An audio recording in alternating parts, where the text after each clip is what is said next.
Bienvenidos a Días de Radio, gracias por acompañarnos en esta tarde de miércoles 4 de septiembre. Estamos ya en el noveno mes del año, se ha pasado este 2013 realmente volando. Buenas tardes, Vero.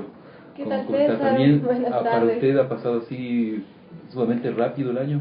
Sí, bastante rápido, con muchos temas además que están ocurriendo en el país, en el mundo. Son demasiados temas realmente, ¿no? Sí. Los que pasan. Esta tarde vamos a contar con la presencia de un personaje realmente excepcional. Se trata del cantautor Jaime Guevara. Jaime, bienvenido a Días de Radio. Gracias por acompañarnos. Muchas gracias por la entrevista, ¿no? De nada, Jaime. Más bien un honor que estés por aquí. Bueno, con Jaime podríamos hablar horas de horas porque realmente la trayectoria de Jaime desde los años 70 es inmensa. Realmente es un protagonista de la historia del país, de las protestas sociales, de las luchas populares, pero también de la música, ¿no es cierto?, del rock, de la música de cantautor. Exacto.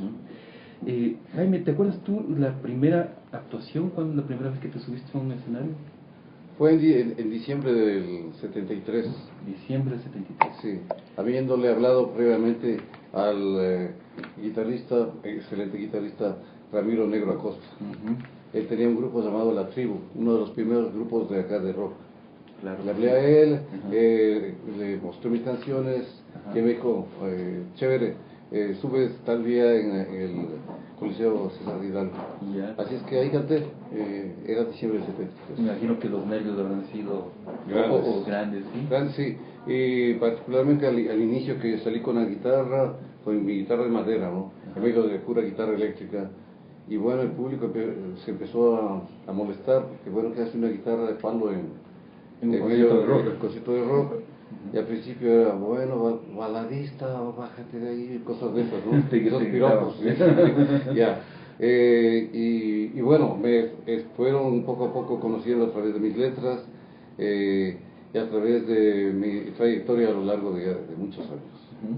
Tu influencia obviamente era Bob Dylan para iniciar, ¿no? Era Arlo Guthrie, Bob Dylan, toda la generación de Woodstock, Led Zeppelin, Black Sabbath, todos esos grupos. Ya, pero te fuiste siempre en una línea más acústica, ¿no? Tú y tu guitarra, Sí, la figura del trovador, ¿no? Sí, la onda folk me gustó bastante, el country también.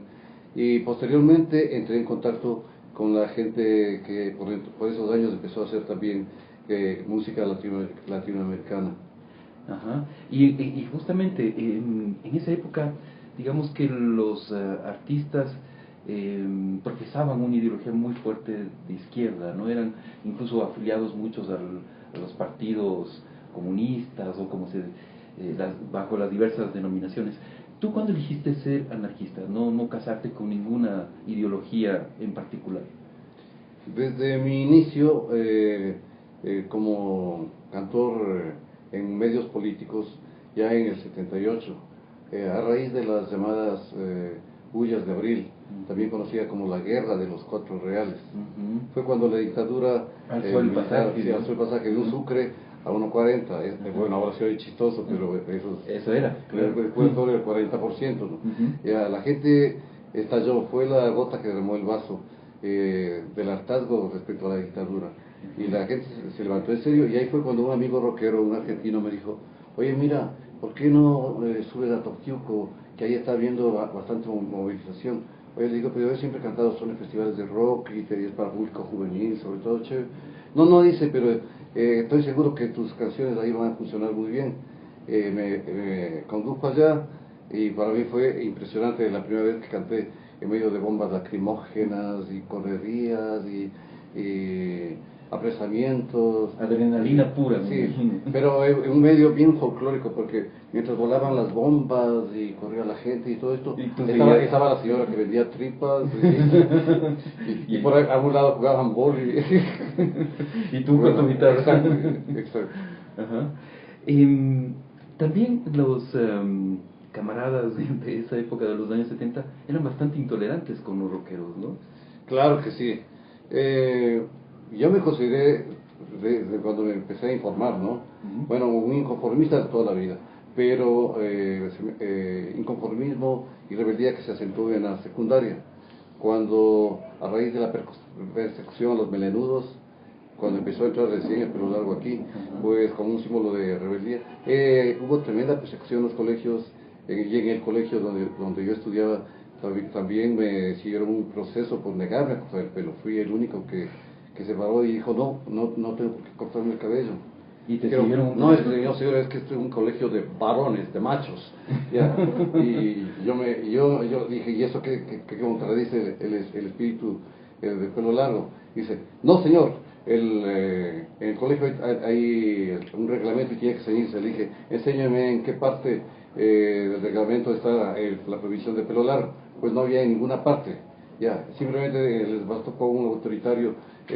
Usted comparece ante el consejo estudiantil tal día, ante el consejo directivo tal día. Me hicieron estar el consejo directivo con rector, vicerrector, inspectores, el inspector general y toda esa panoplia, y me dijeron si es que me retractaba de mi actitud. Yo dije que no me retractaba de mi actitud, entonces fui separado del colegio. Expulsaron del colegio. Así es. Oye, pero qué curioso, ¿no? Las cosas no cambian nada. Ahora tienes a un presidente que igual te juzga por apariencia y te grita borracho y marihuanero ¿por qué? Por llevar el pelo largo. Seguramente no me llamaría la atención. Y yo pienso que a lo largo de mucho tiempo las diversas juventudes de las diversas generaciones han luchado bastante y han logrado espacios de libertad. Esos pequeños espacios de libertad que se han ido conquistando no están de todo logrados, desgraciadamente, y todavía hay conciertos de rock, como uno en el que participé hace dos semanas, sí, allá en el sur, en la calle Michelena, en un bar. En ese bar estaba yo cantando cuando en el bar entran los policías y interrumpieron el concierto y a todos votaron y a la gente que nos resistimos, pues toletazos y se van de aquí y todo esto. Sigue pasando, o sea, sigue 2013 pasando, sigue pasando. Yo salí con la guitarra, ventajosamente la mía no necesita amplificación. Ya, bueno, salí con la guitarra y la gente empezó a gritar que cante, y yo, claro, les di gusto cantando. Al cabo de un rato llegaron policías de motocicleta y empezaron a lanzar gas a la gente. Al bajista de Mortal Decisión le dieron un chisguetazo de gas tremendo en la cara. Y así nos dispersaron. Hicimos enseguida una marcha de protesta alrededor de esa zona. O sea, hay razones para estar enojado con el poder, ¿no, Jaime? Y elevarle la bayoneta muchas veces. Es que el poder es por principio represivo, pero en este caso en que presenté armas frente a la caravana presidencial, fue porque el día martes participé en la marcha de defensa del Yasuní.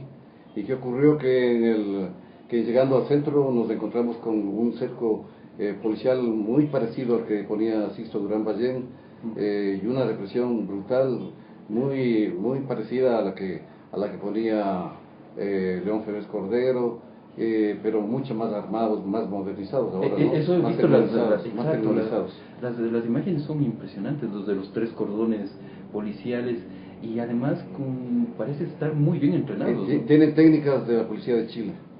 Es más, varios de ellos, un cierto cuerpo de ellos, tiene un distintivo que ha seguido el curso de carabineros de Chile.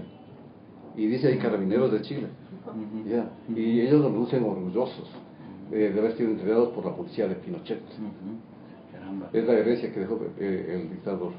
Entonces, bueno, yo estaba enojado por lo de las martes del día. Naturalmente, no, este martes no quedó la cosa ahí. No es que simplemente nos bloquearon y ahí murió la cosa. No. Había mucha gente. Y cuando llegamos a la calle Benalcázar, la calle Benalcázar también estaba bloqueada en la parte de la calle Espejo, en el cruce con la calle Espejo. Nos aguantaron, bueno, la bailada de San Juan, porque así estábamos protestando, la tamboreada, las consignas, todo eso toleraron, nos hicieron el favor de dar un poquito de libertad. Pero en eso, a las 7:30 de la noche, alguien dio la orden, sospecho quién fue ese alguien, y nos lanzaron la policía, pero de una forma brutal. Los policías del GON, en particular el GON, se lanzó con toletazos a donde cayera, quien le cayera, sea hombre, mujer, y aparecieron joven, como viejo, arte de que magia sea. más de estos Primero, triples de fútbol, ¿no? primero entró un cuerpo Ya. del GOM Ajá. a toletazos, Ajá. como astro, como estrella de este cuerpo represivo, entró un personaje muy alto, muy corpulento, que Ajá. con un tolete largo en mano, ya, le daba de toletazos a la gente que estaba en el piso, porque en la estampida de la gente, por la arremetida policial, pues la gente rodó por el piso. Este personaje le daba a la gente en donde cayera, incluso yo vi como a una chica le dieron en el cuerpo y le daban una vez y otra vez y otra vez. Una chica de unos 20 años, 22 años. Ya. Y a una señora indígena que venía como delegada de las comunidades indígenas de allá del oriente, pues lucía orgullosa la bandera de Tahuantinsuyo, aquella de cuadros. Sí, sí. Ya. Y los policías empezaron a forcejear por quitarle la bandera, porque las banderas parece que les ofende particularmente cierto tipo de banderas.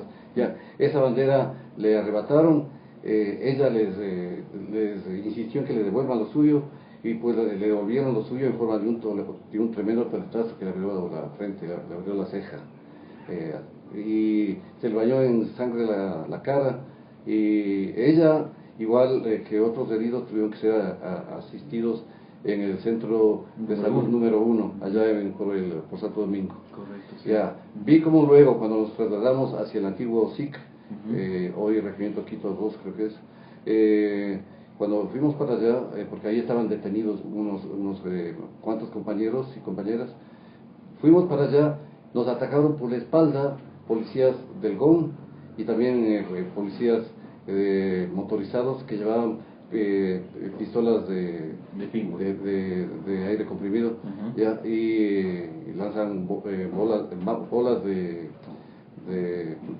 caucho. Ya. Estas famosas bolas de caucho o balas de goma, pues produjeron mucho daño. Hubo numerosos heridos, a una chica por poco le cierran definitivamente el ojo, el ojo se le infectó y inmediatamente se le cerró, hubo que atenderle médicamente de emergencia, y luego siguieron a los muchachos dando toletazos por donde podían, y les siguieron hasta la Marín. En esa plaza igual procedieron ya tenían gente señalada a la cual seguir. Hicieron nuevas capturas, y entre ellas me llamó la atención que siguieran a periodistas que estaban filmando varios periodistas. No sé de qué a qué canal pertenecían. En la urgencia del caso y dadas las condiciones del caso, no había forma de preguntarles de qué noticiera zona, pero estaba el reportero y estaba el camarógrafo. Pues le querían quitar la cámara, como el reportero se atravesó, pues atacaron a toletazos al reportero, ya, y a toletazos les obligaron a retirarse de ahí. Cuando estaba yo a punto de retirarme con ellos, oí un grito desgarrador de una señorita argentina, era una chica argentina de unos 24 años, 26 años, no sé, que se aferraba a su compañero, un reportero argentino que estaba filmando, y a él le llevaban por filmar los acontecimientos, si no estaban haciendo nada irregular, porque se esmeraban en borrar las evidencias, eso era todo, pero le arrastraron al periodista, a este periodista argentino, y a la chica que se le aferró, que se abrazó a él. ¿Y se los llevaron a le encerraron ahí? Tengo que aclarar que al parecer el Servicio de Investigación Criminal ha sido reinaugurado, porque ese sitio, el Regimiento Quito, no es sitio de detención, claro. Solamente a los sitios de detención van a decir el CDP, que se ve penal, y tiene una historia siniestra que vale la pena recordar, ¿no? Ahí como bien mencionadas, ahí era el SIC, y donde supuestamente al parecer les tuvieron a los hermanos Restrepo, entre otros. Exacto, sí, ahí los asesinaron. Así es. Entonces yo permanecí en la puerta de este sitio, gestionando vía telefónica con amigos abogados, hasta que vino uno de ellos y le logró sacar del aprisionamiento a este reportero argentino. ¿Y te acuerdas del nombre de este reportero? Por ahí debo tenerlo entre los papeles de ese día, sí. Sería bueno conversar con él también. Y bueno, o sea, realmente dantesco lo que cuentas, no nos imaginábamos. El pasado viernes conversábamos con algunos de los chicos que estuvieron en las manifestaciones del martes, pero bueno, ellos creo que no estuvieron hasta el final, no describieron todo este, como digo, cuadro dantesco que tú señalas. Todo esto hace que te enojes con que estés, el momento que pasa la caravana presidencial. Estaba indignado. O sea, no estaba resentido, no es que... No es un asunto personal con Correa, ¿no? No, en absoluto, en absoluto.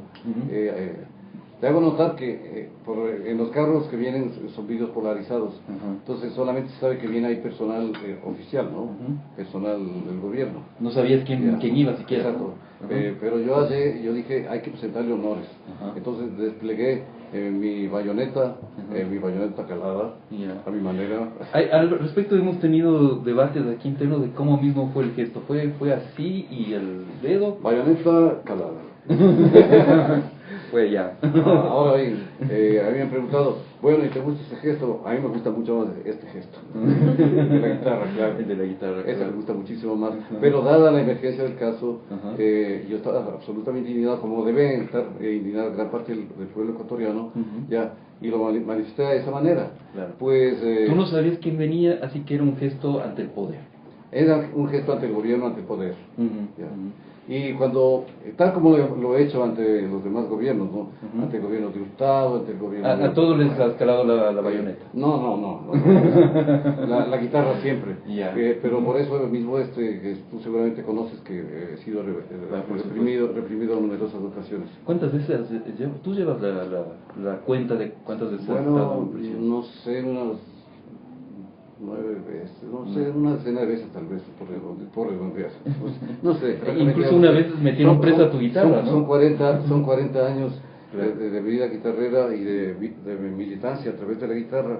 Entonces, imposible saber cuántas veces venga para acá, señor, venga para acá. A punto que esta vez que Correa, luego de la escenilla que protagonizó él, me dijo, a este me le llevan preso. No se encontró con un tipo aterrado ante la posibilidad de ir detenido, señor, que dijo, ya, y yo le dije, ya, listo, ¿dónde me subo?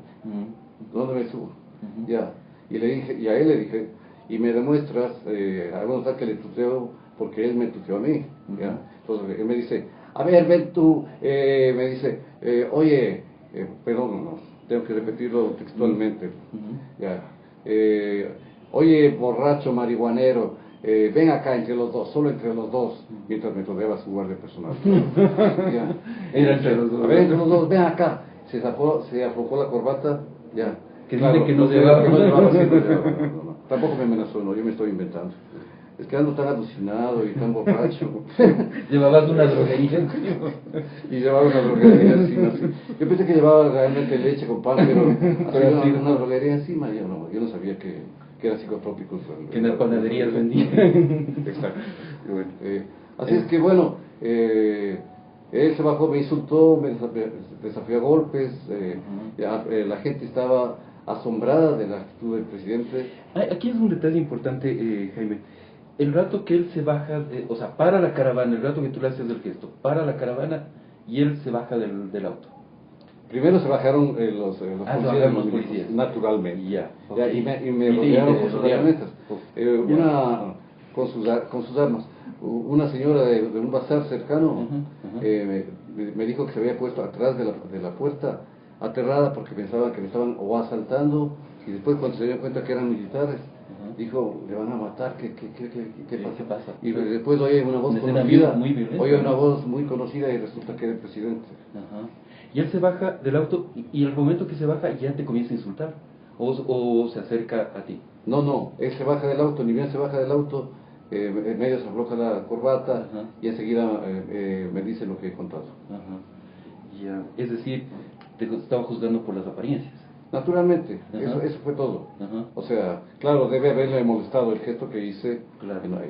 Y su reacción es visceral. Parece que Hay personas que tienen el hígado en vez del cerebro en la cabeza, ¿no? Así es que se dejó llevar por su reacción así visceral, ya, y lo que terminó haciendo es una escena incluso ridícula. Así es. Bueno, incorporamos a la conversación a María Dolores Miño. Voy a tomar un poco de agua que estoy grabando. Es que me ha dejado realmente muy sorprendido lo que nos acaba de contar Jaime. María Dolores Miño es abogada, trabaja en el área legal de Fundamedios. María Dolores, ¿qué opinas de todo lo que nos acaba de relatar Jaime? Estamos ante un acto de abuso del poder, obviamente, pero ¿qué características crees tú que tiene esto? Buenas tardes, Cecita, y buenas tardes también con todos los que nos escuchan ahora. Efectivamente, se trata, como ustedes dicen, y creo que es claro para todos, de una situación de abuso de poder. Pero también es una situación que afecta directamente el ejercicio de una expresión. Y como nosotros sabemos, y lo hemos dicho muchas veces desde acá, las expresiones tienen muchos matices, ¿no es cierto? La expresión no es solo la emisión de una afirmación en un sentido seco, en un sentido técnico, en un sentido abstracto, sino que también hay ciertas expresiones que, como han establecido muchos tribunales internacionales y la jurisprudencia internacional, chocan u ofenden. Y entonces lo que hizo Jaime precisamente entra dentro del marco de las expresiones que chocan y ofenden, en primer lugar. En segundo lugar, que esas expresiones no iban dirigidas a cualquier persona, que eso sí le da un matiz diferente cuando se trata de cuestiones de entre dos particulares versus cuando se trata de cuestiones de entre un civil y un funcionario público. En este caso se trataba del más alto funcionario del Estado, el presidente de la República. Pero ahí hay un matiz importante además, María Dolores, que es el hecho de que el gesto de Jaime en realidad no iba dirigido ni siquiera al presidente de la República, era a la caravana una caravana oficial en la cual no sabíamos qué persona, Jaime acaba de decirlo, en realidad quién iba ahí. O sea, era un gesto ante el poder, más bien. Por el despliegue de sirena... Podías imaginarte que era un alto funcionario, claro. Claro, yo sabía que venía ahí algún alto funcionario. Exacto. Ahora no me imaginé nunca tener el honor. Efectivamente, sí. Creo que el rango del funcionario o quien iba en la caravana es independiente o es irrelevante en este caso, porque como ustedes dijeron y Jaime nos ratificó, se trataba de una expresión de rechazo ante quien en el momento actual ostenta el poder público, o sea, todo el gobierno. Era irrelevante si se trataba de un ministro, si se trataba del señor presidente, porque realmente lo que Jaime quería hacer es una manifestación de su descontento frente a la gestión pública, que tú lo elegiste expresar de una manera, tal vez un poco no convencional, tal vez un poco chocante, repito nuevamente, pero de todas maneras se trata de una expresión contraria al poder público. Entonces, si bien para muchas personas puede ser un acto reprochable desde la perspectiva de la estética, si se quiere, o del pudor, si se quiere, no es así dentro de la perspectiva del ejercicio de un derecho y el derecho que tenemos todos de expresarnos. Tú das un mensaje con eso, y es el mismo mensaje que dan los grupos de personas de los movimientos sociales cuando salen a protestar en las calles. Es exactamente el mismo mensaje, es yo no estoy de acuerdo, yo como ciudadano y como mandante no estoy de acuerdo con su gestión, esta es mi forma de expresarlo, y en la medida de que eso no constituye una amenaza grave o inminente a la paz social, entonces no debería ser sujeto de ningún tipo de represalia, ya sea una represalia judicial o en este caso que simplemente ha sido una cuestión de un abuso de poder, aprovechándose el primer mandatario de una forma, digamos así, vergonzosa, del hecho de que él cuenta con una caravana de 20 o decenas de personas que lo protegen versus un individuo que está solo y simplemente manifestando una opinión. Solo y con el pan y la leche. Exactamente. Ahora, el episodio no queda ahí. Y el día sábado el presidente te difama a nivel nacional, porque no hay rincón del país donde no llegue el enlace presidencial. No, pues ese fue el número principal de las fiestas. De las fiestas, ¿no? Sí. No, sí. Eso estuvo ya muy más allá de lo excesivo. Estuvo más allá de lo que podíamos pensar. Él se ha ocupado de implementar una una ley mordaza, ya, en la que intenta callar no solo las voces de los medios, sino la voz de cualquier tipo de críticas hacia su gestión. Es por eso que no se permite ahora ni siquiera el ejercicio libre de la protesta, que está garantizado por la Constitución. Ya.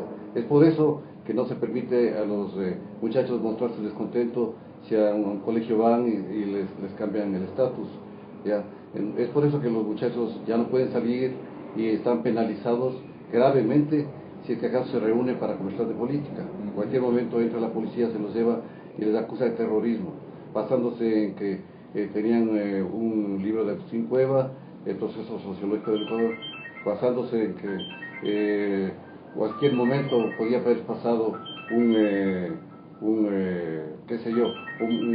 ministro de determinada gestión, ya, y la gente podía haber dicho, basta, ahí es suficiente, ya, es necesario que nos manifestemos. O sea, sale la gente y resulta que no, a la gente le acusan de rebelión. Una vez acusada de rebelión, pues se le sigue un juicio y amenazan con clavarle de 3 a 6 años. Así es.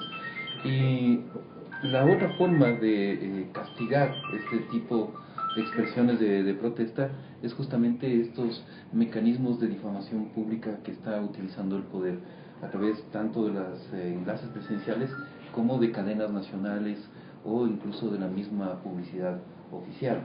Esto es configura un nuevo abuso de poder, pero va más allá incluso, María Dolores. Sí, efectivamente, y esto no es una cuestión nueva en el hemisferio, desgraciadamente.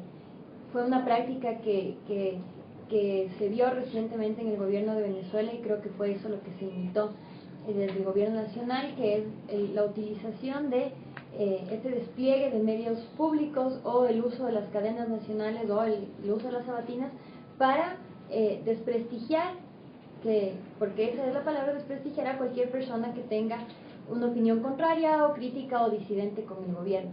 Y claro, al respecto, lo que se ha dicho a nivel internacional, en particular la Comisión Interamericana y la Relatoría, es que esto es una forma de abuso indirecto o una restricción indirecta al derecho a la libertad de expresión. ¿Por qué?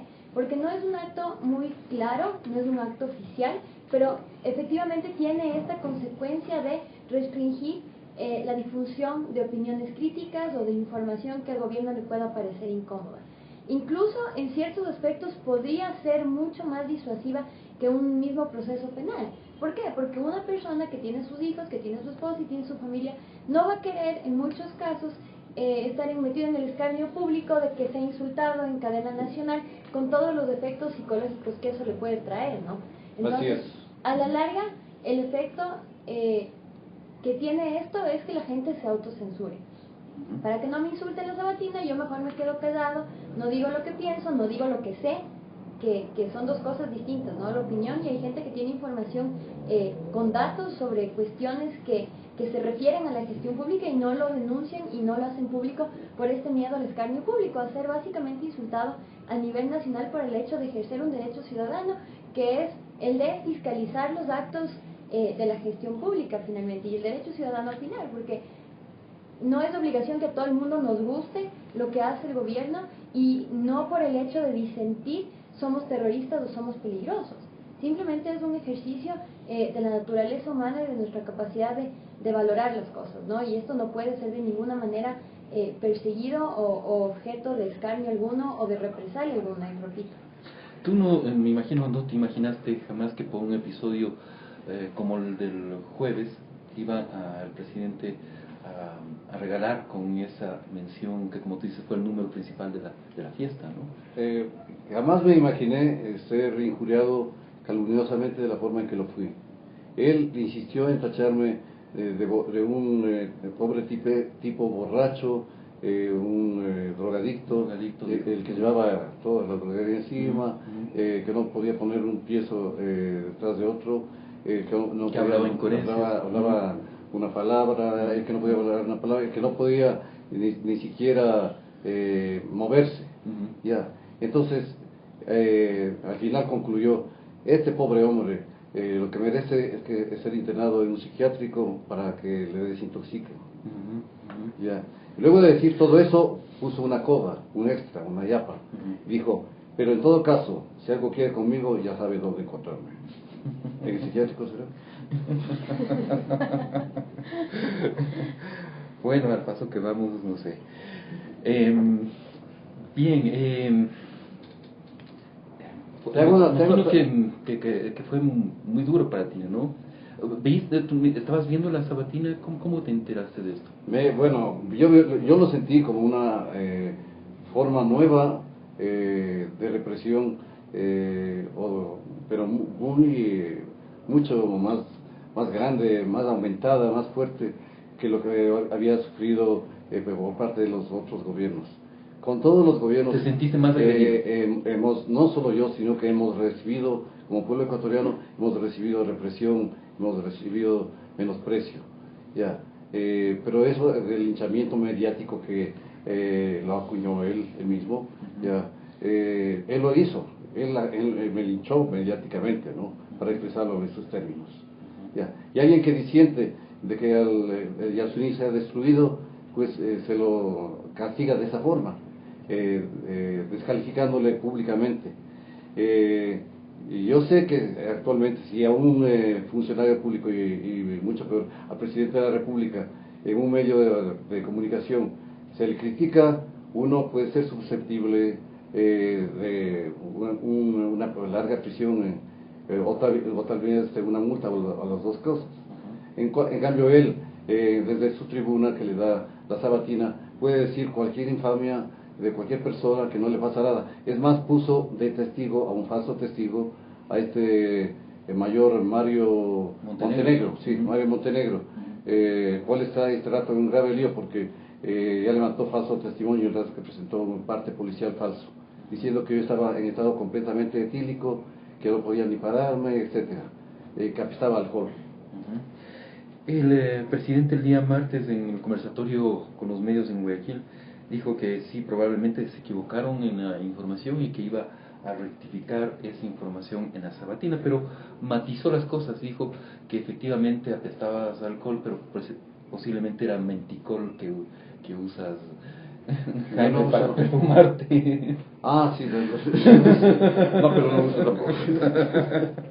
Imagínate, eso ya es.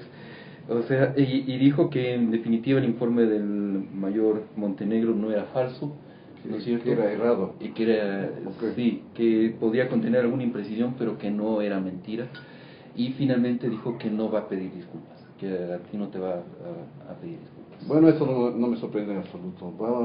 Es muy coherente con la actitud de él, de imposición, de prepotencia. Es muy coherente con eso. Tan prepotente como lo fue León Férez Cordero, tan prepotente como fue Gutiérrez, igual de prepotente que Bucarán. Es más, el rato que se bajó de su carro, y yo le iba a decir de la carroza real, bueno, pues su majestad, a él le gusta insistir en la majestad del poder, por eso lo digo así. Yo no me imaginé tener el honor de que el mismísimo defensor de la revolución ciudadana, ya, me hiciera el honor, ¿no? Bueno, el rato que se bajó, tuve un breve flash de que se bajó, que era Bucarán, porque a ese estilo se bajó. A ver, el mismo estilo, misma música. Cambió la letra, cambió el autor. La canción es la misma como el esa canción ya me la sé. Lolo, si es que el presidente o el funcionario, hablemos en términos abstractos, injuria, difama de esa forma a un ciudadano, ¿estaría bien después pedir disculpas como mínimo? Estaría bien y estaría dentro de lo legal, creo yo, más que decir si estuvo bien o mal.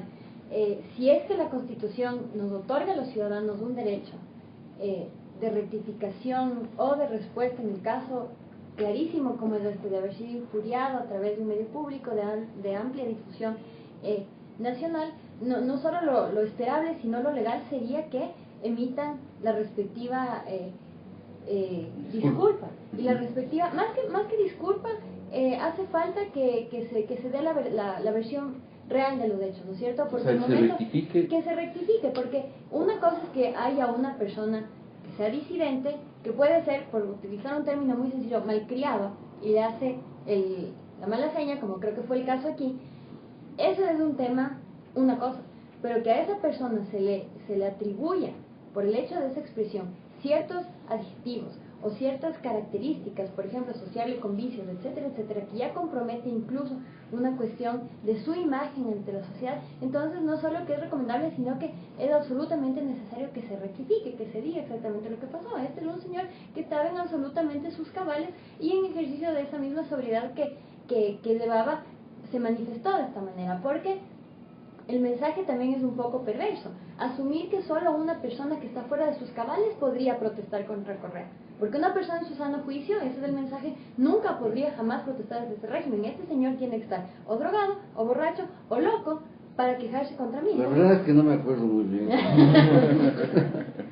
Entonces existen los mecanismos constitucionales, existen los mecanismos legales que ahora ya se han instaurado a partir de la ley de comunicación y que desgraciadamente parece que solo son de utilización del poder público, porque desde la entrada en vigencia de la ley de comunicación e inclusive antes, quienes más ejercen este derecho de rectificación, respuesta y réplica son las instituciones públicas, quedando siempre en la duda de si tendrán ellos un legítimo derecho a hacerlo o no. Mientras tanto, en las cadenas de todos los sábados siempre hay un agredido, siempre hay un insultado que por alguna extraña razón no ejercen este derecho. Entonces tal vez sí es importante que la ciudadanía conozca, este derecho no es una propiedad del Estado, de sus funcionarios o de sus agentes.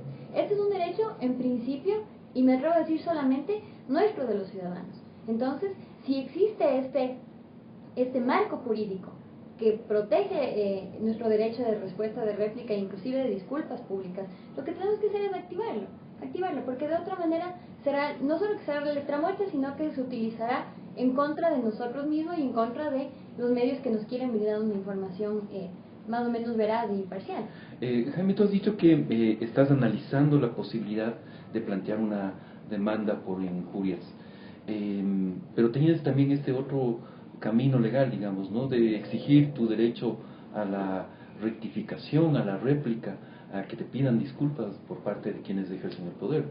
Sabes que yo más pienso, conociendo, como conocemos todos, quién es dueño aquí de quién hace las leyes, de quiénes tiene el respaldo, y quién da el apruébase o desapruébase determinada resolución jurídica. Yo mucho más pienso en la efectividad del derecho al tambor, como dijeran los Restrepo. Le llamaban el derecho del tambor al estar tamborileando frente a la Corte Suprema de Justicia, por ejemplo, ¿no? Estar así en una marcha grande.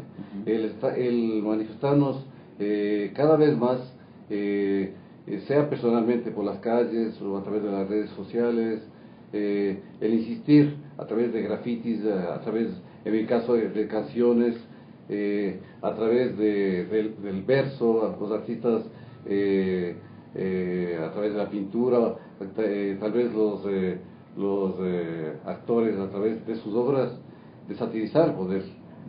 Dicen que el mejor antídoto contra la droga del poder es la ironía.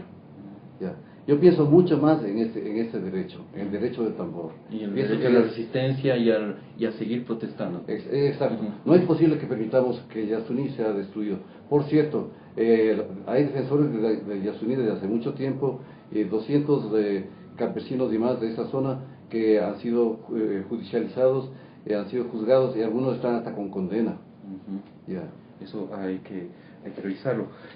Jaime, tu caso en todo caso ha motivado muchísima solidaridad en las redes sociales, ha sido realmente un boom y al mismo tiempo ha tenido la virtud de despertar conciencias dormidas, especialmente de quienes tú acabas de mencionarlos, de muchos músicos que estaban trabajando con el gobierno, de muchos artistas, etcétera, etcétera, que estaban muy cercanos al régimen, ¿no? Así es. Ahora, ¿cómo ves este despertar de los artistas, de los músicos, de la gente que debería ser libre en el país? Pienso que por fin la gente está perdiendo el miedo. Lo que hizo Correa al meter presos a los 10 del Unucoto fue eso, tratar de sembrar miedo. Pensábamos seguramente desde el círculo gubernamental que ahí iban a quedar las cosas. Lo que hizo igualmente desde su círculo gubernamental al apresar a los muchachos del Colegio Central Técnico fue lo mismo, ya. Pero no contaba con que la gente se levantara, despertara, por fin se cansara de estar miedosa y por fin abriera la boca a partir de este incidente. ¿Pero tiene alguna inquietud? Bueno, lo que me parece curioso es que el presidente lo que dijo, ¿no? Que no va a permitir que sus hijos crezcan en un país donde ningún malcriado le haga la mala seña. Entonces esto también demuestra como el autoritarismo de él y de que los ciudadanos de realidad no tenemos derecho a hacerle una mala seña quizás al poder. ¿Qué opinas? Yo creo que mucho más ofensiva, mucho más dura que cualquier seña, que cualquier gesto, es un toletazo, es un disparo de balas de goma, y es un hinchaje mediático como el que él suele hacer todos los días sábados. Es lanzar infamias no desde un medio, desde muchos medios ya, y decir un montón de maledicencias sobre una persona. Ya. Eso es mucho más grave que cualquier gesto es presentar testigos falsos, o me equivoco. Ya. O sea, un daño, incluso en el caso no admitido de que se disculpara el presidente, ya el daño está hecho. O sea, yo quedé ante muchísima gente que no me conoce, ya. Bueno, ahora ya un músico dice que le ha sacado el dedo al señor presidente, ya estaba borracho, y era un drogado, y quedó como tal en muchísimas personas, en miles de personas. Ya. Acá en Quito, en otras ciudades, donde me conocen de cerca, saben que yo soy abstemio, que yo soy incluso vegetariano, ya, que jamás ingiero ningún tipo de droga, ya, y sin embargo de ello ya quedé pésimo ante muchísimas personas, quedo desacreditado. O sea, un daño está hecho. Es como el policía que disparara y después dijera, disculpe, me equivoqué. Es lo mismo. ¿Cómo miras esta amenaza, yo la tomo así, del presidente de decir, yo no voy a permitir que nadie me saque el dedo? O sea, es una situación preocupante y que ya viene configurándose desde hace ya algunos años. Y lo preocupante de esto es que, empezando por el presidente, pero realmente todos quienes en la actualidad ostentan el poder público, tienen una suerte de hipersensibilidad a cualquier comentario, cualquier crítica, cualquier ofensa. Y lo que tenemos que tener nosotros claro como ciudadanos es que la ofensa y la crítica son parte del debate público. Tal vez en el ámbito de los particulares puede ser sancionado desde la estética y desde las buenas costumbres, lo que ustedes quieran, pero cuando este tipo de manifestaciones entran dentro del debate público tienen otro tipo de protección y tienen otro tipo de matiz. Entonces, alguien decía esto y a mí me parece muy acertado, que realmente el Ecuador se está volviendo un país de guaguashimis, por utilizar el término quichua, y tienen toda la razón. Esta hipersensibilidad a la crítica, esta hipersensibilidad a las observaciones ya se está incluso pasando a otros ámbitos, como es el ámbito del deporte inclusive. Entonces lo que tenemos que recordar nosotros como ciudadanos es que en el ámbito del debate público, no solo político, sino público, de asuntos de relevancia pública, es inevitable que eventualmente se den manifestaciones que a otras personas les resultan chocantes. Porque algunos, hacer una mala seña puede ser chocante, para otras personas no, así como el hecho de que yo alce la voz para algunas personas les puede parecer un poco falto de educación y a otras personas no. Pero es inevitable que en este tipo de discusiones vayan a haber situaciones confrontativas. Entonces, la idea no es que nuestro debate baje de tono y nos volvamos súper diplomáticos, porque lo que va a pasar con eso es que tal vez nuestro mensaje o nuestra inconformidad o nuestro descontento no va a salir, sino volver a lo que éramos antes. Antes, con todos los defectos que podía tener el debate político, había un poco más de tolerancia a estos excesos, que de alguna manera son excesos que tienden a llevar un mensaje. Entonces es importante que nosotros nos acordemos que esto es necesario si nosotros queremos conservar un debate democrático, primero, y segundo, aprender a curtirnos un poco más, a que no tener esta excesiva sensibilidad ante todo, o a andar buscando el quinto pie al gato a cada declaración que alguien hace, porque el efecto es lo que está pasando ahorita. La gente ya tiene mucho temor y mucho recelo de expresarse, no solo de manera un poco subida de tono, sino en cualquier tónica, porque el resultado de esto es que realmente nunca se sabe qué es lo que le puede ofender a otra persona. Entonces, cuando se trata de discusiones, de asuntos que nos conciernen a todos, se debe permitir incluso este tipo de manifestaciones. Así, a algunos no nos gusta, a otros les puede gustar, pero lo importante y lo imprescindible es conservar la posibilidad de que nosotros fiscalicemos a las personas que están en el gobierno. Lo importante no es, creo yo, la hipersensibilidad de ellos. Eso pasa a segundo plano. No es que no es importante, pero pasa a segundo plano versus el hecho de que los ciudadanos podamos hablar de los asuntos que nos conciernen. Esta mañana participaba en un panel radial en Radio Democracia y justamente le decía, estaba con dos asambleístas de Alianza País, y les contaba que hace poco, el año pasado, las Cortes Europeas de Derechos Humanos declararon que una expresión como la de Arnaldo Otegi, dirigente de Harry Batasuna, le diga al rey jefe de los torturadores, ¿no es cierto? Que eso es admisible en una democracia. Pero ellos sostenían que eso no lo van a permitir, que ofensas al primer mandatario, a quien representa a la nación, etcétera, etcétera, no lo van a permitir. Y recuerdo que me pareció tan curioso que incluso la asambleísta que estaba ahí, me parece que de apellido Carrión, se ofendió, pero furiosa, porque ¿cuál es el nombre completo de ella?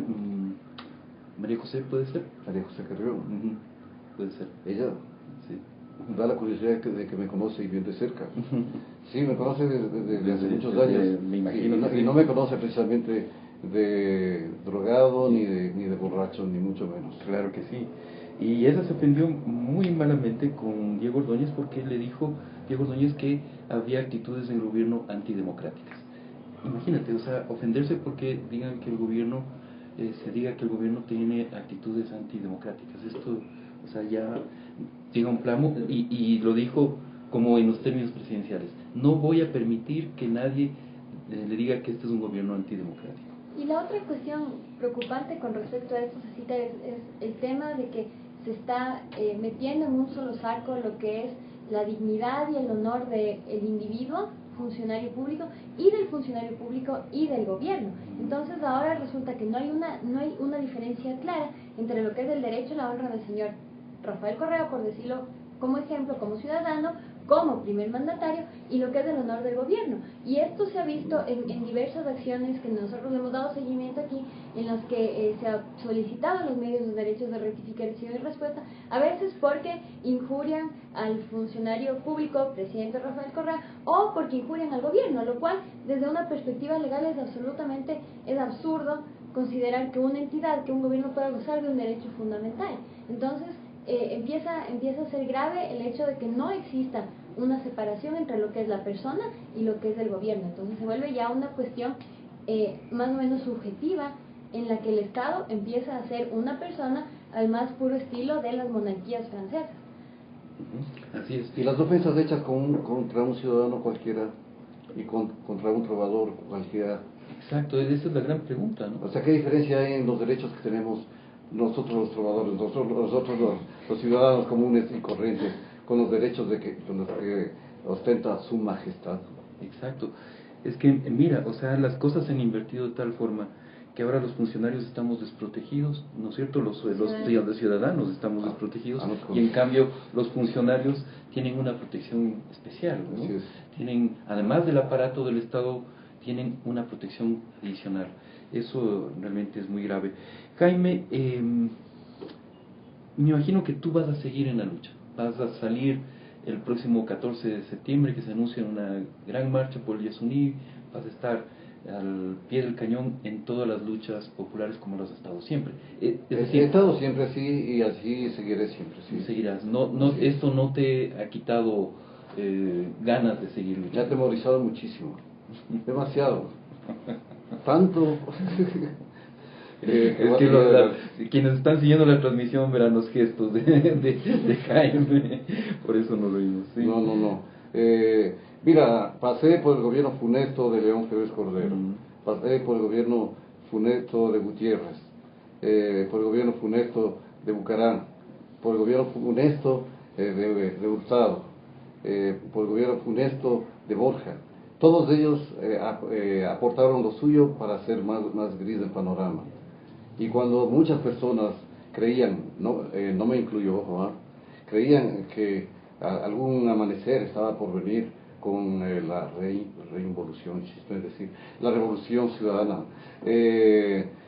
ocurre que no, que es una involución hacia las leyes incluso de las dictaduras militares de los años 60.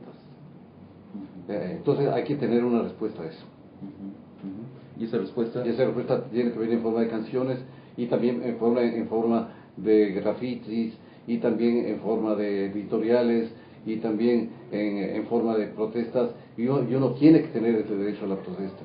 E incluso, si a uno no le dan el derecho a la protesta, que es difícil que las autoridades le concedan como graciosa concesión, no, uno se la tiene que tomar, se lo tiene que ganar. Canciones como Patria, Mala Palabra.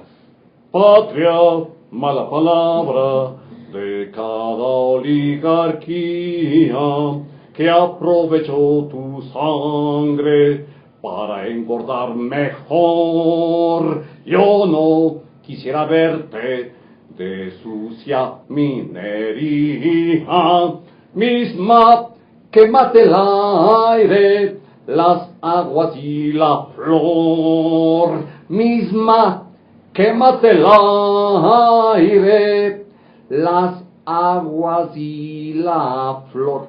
Con popú.